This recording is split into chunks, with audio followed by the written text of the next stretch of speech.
Hey, it's Dr. J. Ware here from Hero Chiropractic, and on today's Talk Tuesday, we're talking about 3 misconceptions about meditation.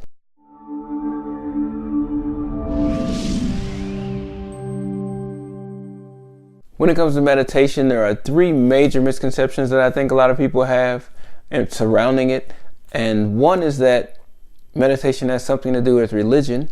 That's number 1. Number 2 is that meditation only has one way, or there's only one way to do it, and so there's one method of meditation. And number 3 is that they don't do it right. They're like, well, I can't do it because I can't do it the right way. So let me just start with the first one. So when it comes to religion, meditation is not a religion. It has nothing to do with religion. There are some religions who promote meditation and who push that and ask and require people to do that. But then again, most religions have some form of self-reflection, and that's what they're looking for with that. And I think you have to keep that in perspective.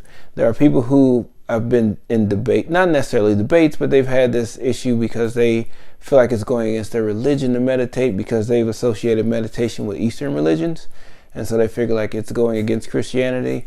And so for those people, I like to explain meditation this way: that when you pray, you're asking the Creator for something. When you meditate, you're listening for the answer to your question that you asked, or to the request that you made. So that's the way I simplify that when it comes to religion and meditation and how that goes. So for the next one is that there's only one way to meditate. Well, that's completely false. There are tons of different methods out there. There's the Silva method. There's Tai Chi. There's Kemetic yoga. There's the Buddhist way of meditating. There's tons of different ways of meditating, and there's tons of different ways that have actually come up in the past few years because people are learning about the immense benefits of meditating and focusing your mind and being able to take your brain waves to different levels. So it's becoming very popular. So there's a lot of ways that people are actually figuring out how to get to that state faster. So there's a lot of different methods out there, and there's a lot of different ways to actually get to the end result. It doesn't require you to sit still with your legs crossed for 20 minutes.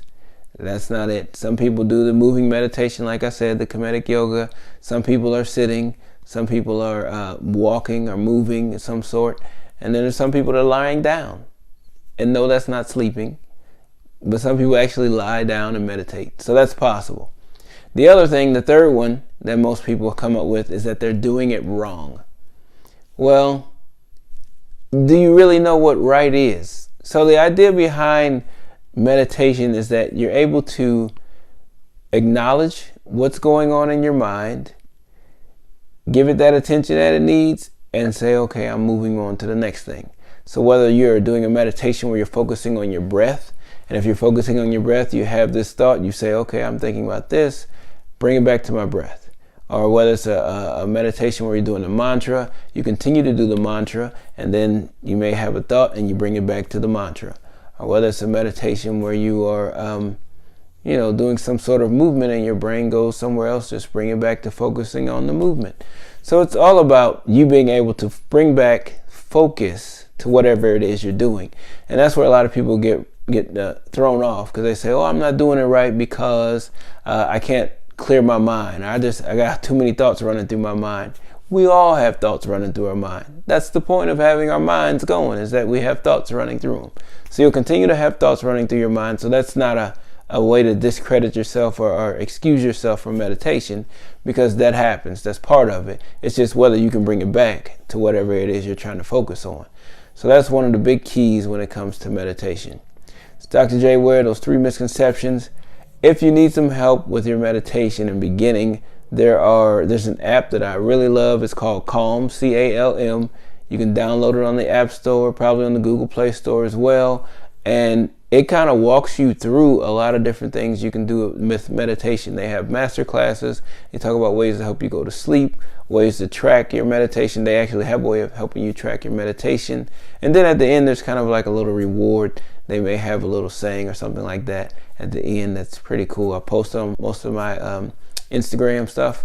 So you can check out my Instagram at Hero Chiro, HeroChiro. You can follow me on Twitter at Dr. J. Ware. Follow my Facebook page, Dr. J. Ware, and subscribe to the YouTube channel.